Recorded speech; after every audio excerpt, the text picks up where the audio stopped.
여호와의 말씀이 내게 임하니라. 이루시되 내가 너를 복중에 짓기 전에 너를 알았고 네가 태에서 나오기 전에 너를 구별하였고 너를 열방의 선지자로 세웠노라 하시기로 내가 가로되 슬프도소이다. 주 여호와여 보소서.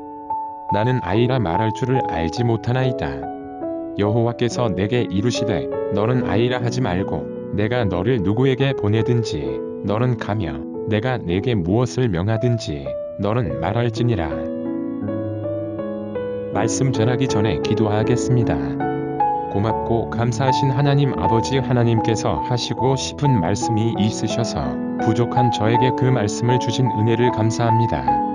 오늘 주신 말씀이 말씀으로 되어 저희의 혼과 영과 골수를 쪼개서 하나님의 진리를 알도록 성령님께서 임재해 주십시오. 인간의 생각과 이성으로 전하지 마시고 만일 전했으면 십자가 뒤에 감추시고 오직 하나님의 뜻만 나타내게 해 주십시오. 성령님과 함께 해 주시길 믿사오며 거룩하신 예수님의 이름으로 기도합니다. 아멘. 옛날에 북이스라엘한테 승리해 주셨던 그 하나님을 잊어버리고 인간적인 방법과 우상을 숭배하면서 부강했던 남유다의 죄로 인해 다른 나라들이 침략하고 점점 쇠퇴해져가는 유다 백성을 보면서 하나님께서는 탄식하시며 안타까운 마음이 계셨습니다. 많은 선지자들이 하나님께서 남유다 왕들한테 말씀하신 것을 전했는데 유다 왕이 혹시 해칠까봐 대담하게 못 전했습니다. 하나님께서 자기 말씀을 똑바르게 전할 수 있는 자가 필요하셨습니다. 하나님은 언제 어떤 시대에 알맞게 사람들을 세우십니다. 그래서 하나님의 말씀을 잘 전하는 사람을 모색하다가 요시야가 나라를 다스릴 때에 예레미야한테 임하고 부르셨습니다. 여기서 부르심은 무엇입니까? 할 일이 없어서? 자기의 마음에 맞으니까 부르심에 승낙합니까? 아니면 목사님이 멋져 보여서 그래서 하나님 잠깐 할래요 라고 그 부르심에 계약기간을 두고 승낙하셨습니까? 참된 부르심은 하기 싫다고 그만두는 게 아니라 하나님께서 나를 부르시면 내 평생 내 힘을 다해 하나님께서 주신 사명을 반드시 해야 합니다. 또 하나님이 부를 때에 여러 가지로 부릅니다. 하나님께서 나타나셔서 부르십니다. 말씀을 읽다가 그 말씀이 내 마음에 남으면 부르심, 찬양을 부르다가 내 마음이 뜨거워지면 그것도 부르심, 봉사하다가 이상한 마음을 생기면 이것도 부르심입니다. 여러분의 마음에 하나님의 부르심이 있습니까? 이 시간에 내 안에 하나님의 부르심을 받고 있는가?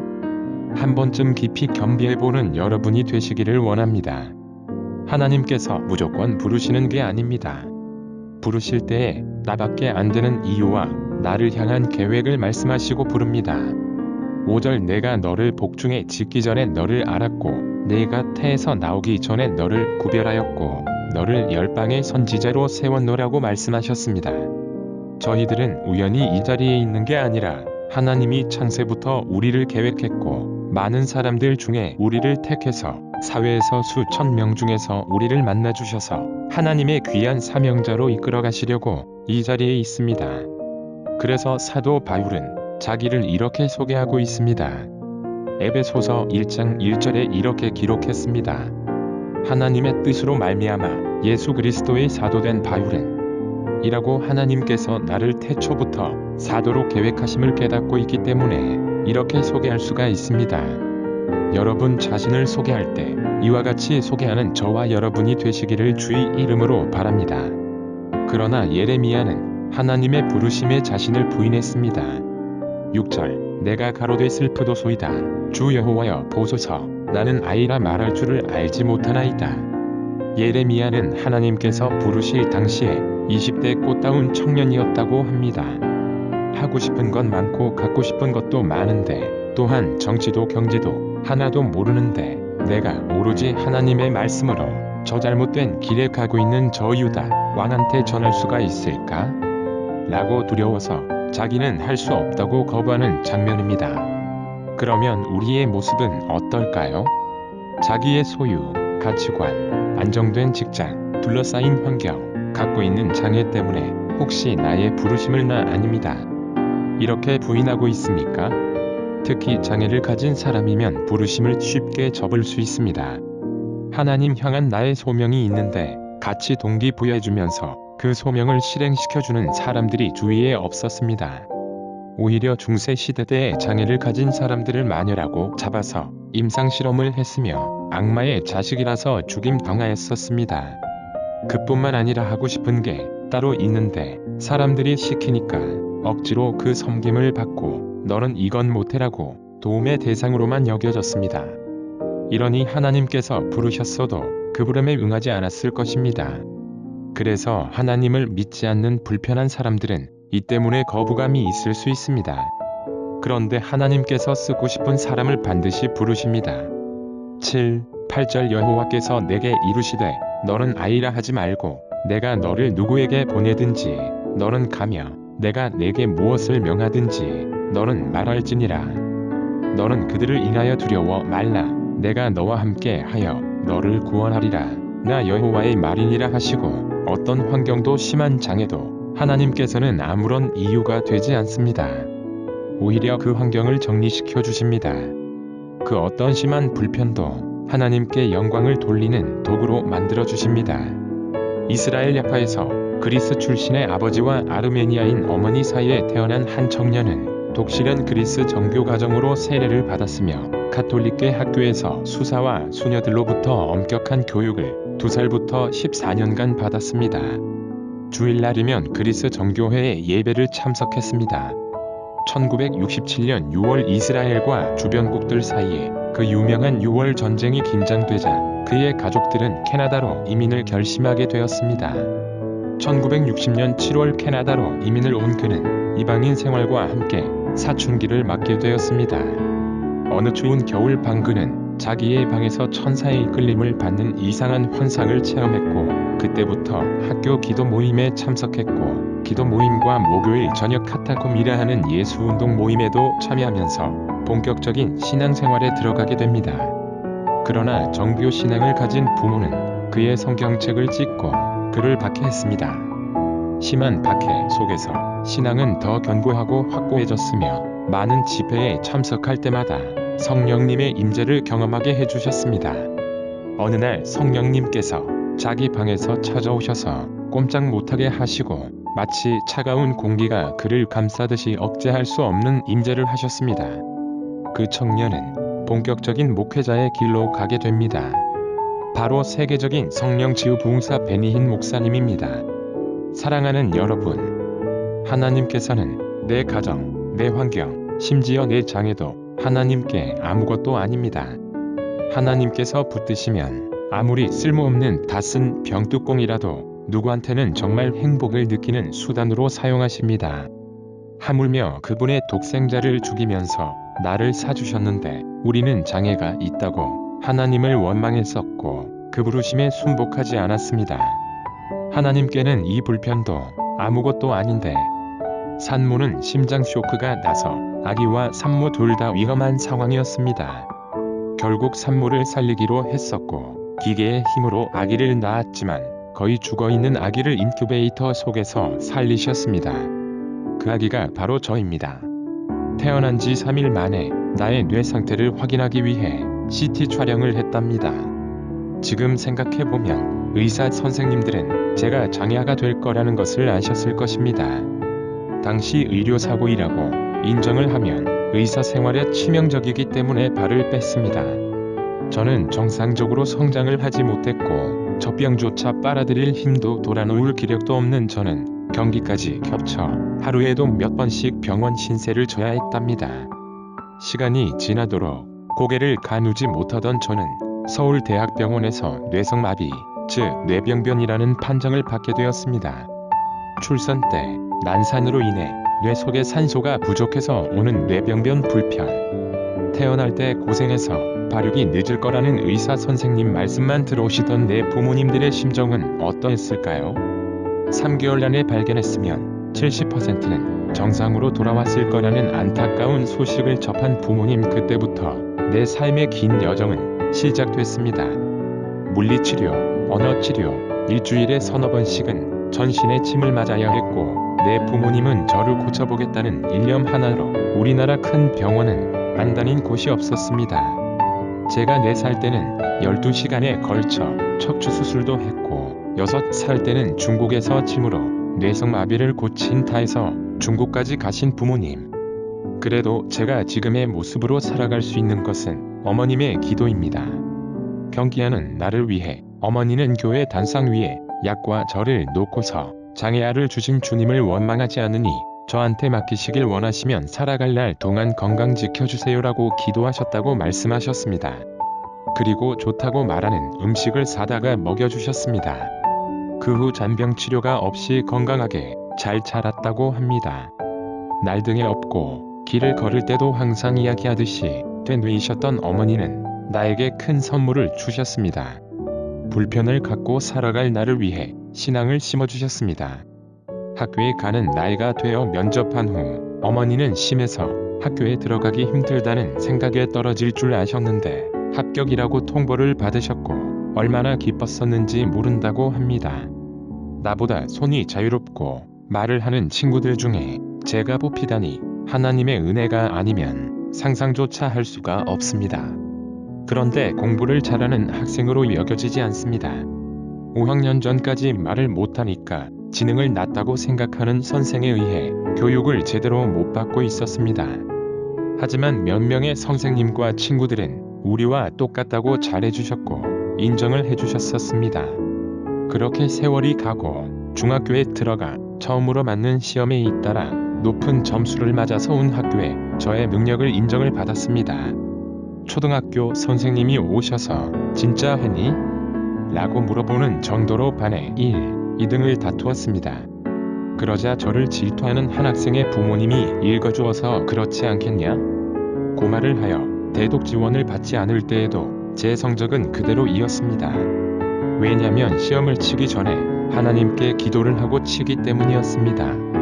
학교 생활을 재미있게 지내오던 어느 날에 막내 동생이 그만 교통사고를 당하여 어머니와 떨어져 지내고 사춘기의 할머니와 바로 아래 여동생이랑 지낼 수밖에 없었습니다. 신경이 예민하여 할머니께서 뭐라고 하시면 서러워서 울며 미움이 제 마음에 가득 찼었습니다. 어머니의 위로밖에는 없는데 남동생을 간호하기 때문에 무엇이 대신 위로가 되는 것이 필요했었습니다. 그만 오빠로서 해서는 안 되는 짓을 했습니다.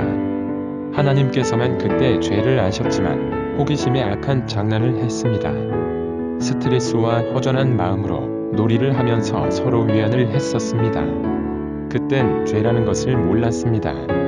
중학교 3학년 때 지금 이 길로 인도해 주시던 안종범 목사님의 설교를 통해 저를 첫 번째 부르셨습니다. 곧 오늘 주신 말씀으로 주의 임재가 임하셨습니다. 내가 너를 복중에 있기 전에 너를 알았고 내가 태에서 나오기 전에 너를 구별하였다라면서 살이 떨었고 뜨거운 눈물과 지난날에 짓던 죄를 고백했습니다. 서서히 저의 생활이 변화가 됐습니다.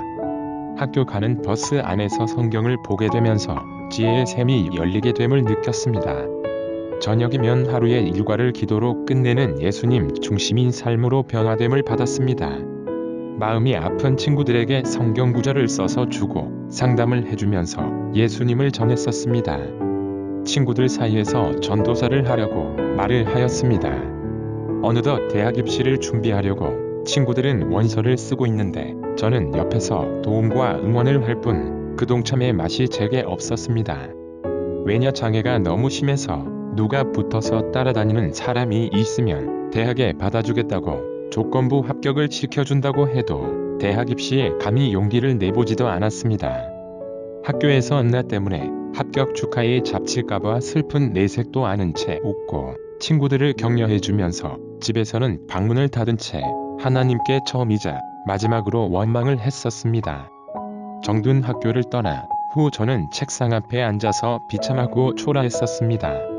왜 이렇게 될 것, 열심히 공부를 왜 했지? 라고 후회가 되었습니다.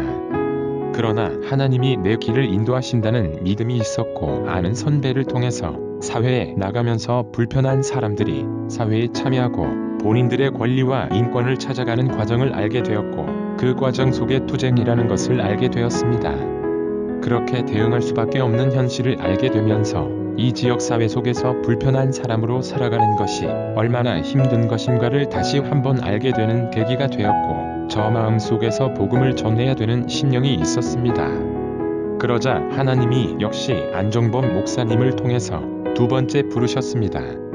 목사님이 근무하시던 부자보호 시설에 가서 처음에 장애인 단체를 창립하려고 논의를 하는 중 무심코 한 소년의 이야기를 나누게 됐습니다. 저희 어머니께서 길거리에서 휴지를 어떤 가게에 팔려고 하는 한 지체장애 소년을 보셨다고 합니다.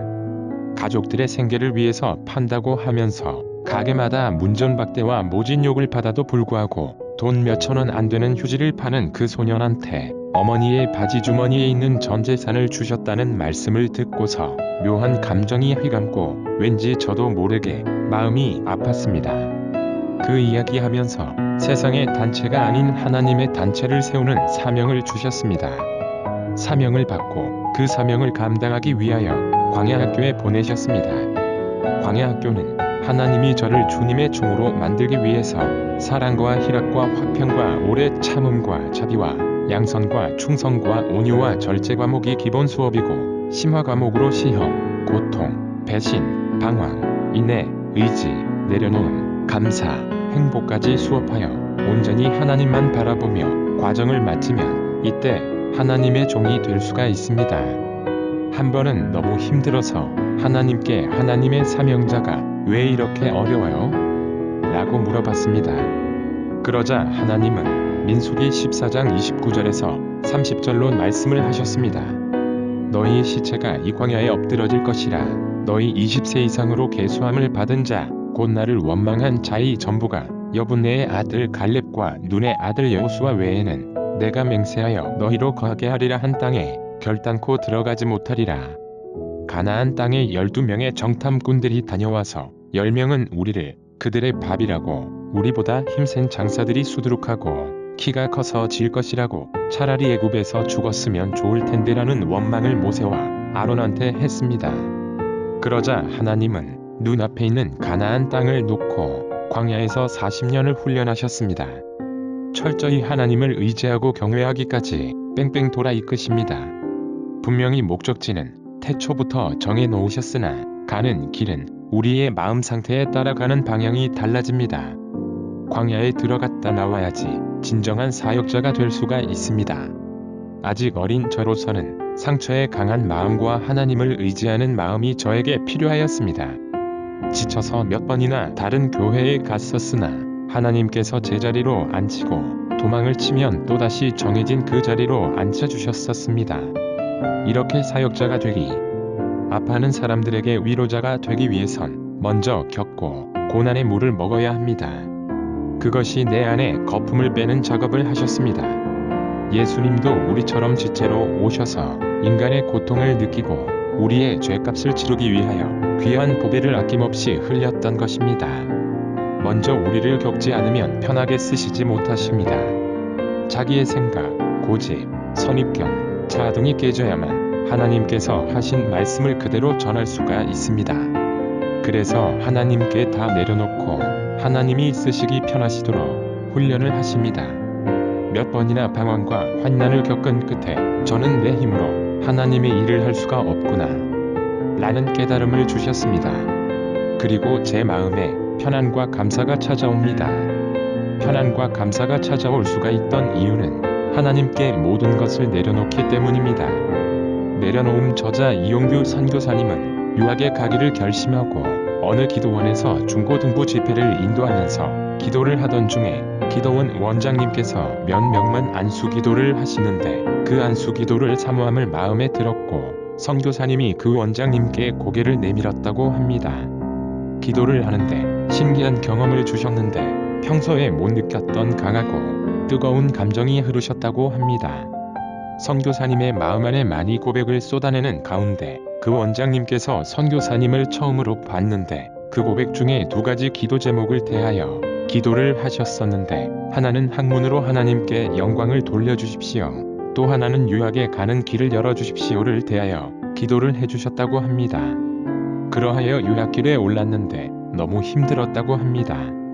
그러나 놀라운 하나님 덕분에 논문 시험에 합격을 하시고 1997년에 코스타에서 하나님께 은혜를 받고 졸업만 무사히 마쳐주신다면 하나님이 원하시는 곳으로 단기 선교를 가겠습니다라고 몽고에 단기 선교를 헌신했다고 합니다. 소망을 주시고 계속 그 문을 열어주셨다고 합니다. 몽고에 간다는 말을 할 때에 많은 사람들은 좁은 길을 선택한다고 생각했고 많은 것을 다 버렸다고 생각을 했었습니다. 그런데 많은 것을 버리기 때문에 큰 것을 얻었다고 합니다.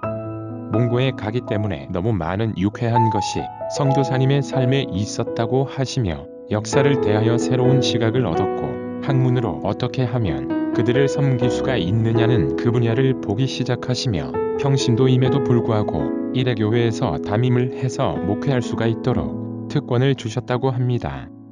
1년밖에 안 되지만 5번의 전도 여행을 가서 300명을 전도를 하시며 다른 지역에 2교회를 든든히 세우고 있었다고 합니다. 사실 이용규 선교사님처럼 모든 것을 내려놓기에 솔직히 어려운 일이고 어찌 보면 바보인지도 모릅니다. 그러나 하나님께서는 우리에게 내려놓으라고 말씀을 하시고 계십니다. 저는 요즘 광야학교에서 내려놓은 음악을 배우고 있습니다. 비록 저보다 더 좋은 대학에 나왔고 직장에 나가서 빵빵한 월급을 받는 자를 보면서 부럽다는 마음이 있지만 세상보다 저에게 사명을 주신 주님의 약속을 믿고 복음으로 싸우고 있습니다. 왜냐면 하나님은 전략가이시기 때문입니다. 사랑하는 여러분, 하나님의 부르심이 있습니까? 그렇다면 그 부름에 아무 걱정 없이 순응하고 하나님의 음성에 따라 장애인 세계의 귀한 선교사로 순종하기 원하시고 계십니다. 나의 불편함으로 영광을 받고 싶어 하십니다. 이제 이 부름에 순응하셔서 우리 통하여 믿지 않는 자들이 주님께로 돌아오게 되며 사명자로 주 앞에서 세워가는 여러분과 제가 되길 예수님의 이름으로 축원합니다. 하나님 아버지, 저희가 무엇인데 저희를 부르시고 계십니까? 원망도 했고 하나님의 마음을 아프게 해드린 적이 있음에도 언젠가 내게로 돌아올 것이라고 기다려주시고 끊임없이 부르시고 계시는 은혜를 감사합니다. 주여, 이제는 그 부르심에 순종하겠습니다. 세상이 뭐라고 하든 말든 주님이 쓰임하시고 싶은 그대로 저희를 드리니 저희에게 용기와 대담함을 허락해 주시고 이 믿음을 인하여 많은 사람들을 복의 통로로 인도할 수 있도록 함께해 주소서. 함께하실 믿사오며 거룩한 예수 그리스도의 이름으로 기도드립니다. 아멘. 이 영상을 보시고 예수님에 대해 더 알고 싶으면 지금 가까운 교회에 나가시기를 바라며 어느 교회로 갈지 모르시면 두립쉼터로 문자 메시지를 보내주세요. 꼭 알맞은 교회를 안내해드리겠습니다. 지금 보고 있는 영상은 언어장애인 복음운동가가 제작한 말씀 영상입니다. 소외되는 이들에게 하늘의 큰 위로가, 또 강박한 이 시대에 성령의 단비가 촉촉이 적시면 좋겠다는 마음으로 제작했습니다. 두립쉼터는 이웃들을 돌봐주고 고통스러워하는 장애를 가진 사람의 마음과 삶에서 자유함과 참 행복을 또한 하나님께서 원하시는 태초의 아름다운 모습으로 돌아가기 위해서 말씀을 전하고 있습니다. 함께 하고 싶으면 주저없이 동역해 주십시오. 그리고 사회복지단체인 일의 미션을 운영하고 있습니다.